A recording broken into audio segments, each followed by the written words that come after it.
DMK வேணாம், டிமிகி கட்சியை சொல்றேன் அப்படின்னா, திமுக கட்சியை சார்ந்த நகைச்சுவை பேச்சாளர் வந்து டிவிகே அப்படின்னு சொன்னா அது வேற விதமா வரும்னு சொன்னார். அப்ப நாங்களும் சொல்லி பார்த்தோம், DMK DMK DMK DMK speedo சொல்லி பார்க்கும்போது டிமிகி டிமிகி டிமிகி டிமிகி. அப்போ ஆட்சியில் இருக்கின்ற இந்த திமுக கட்சி மக்களுக்கு சொன்ன வாக்குறுதிகளை நிறைவேற்றல. அப்போ அந்த நிறைவேற்றாத வாக்குறுதிகளை மக்கள் மத்தியில் சொல்ல வேண்டிய தார்மீக கடமை தமிழக வெற்றி கழகத்திற்கு மட்டும் கிடையாது, எல்லா கட்சிக்கும் இருக்கிறது.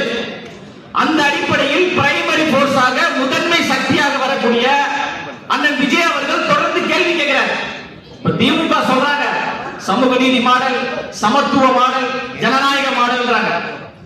சாதிவாரி கணக்கெடுப்பை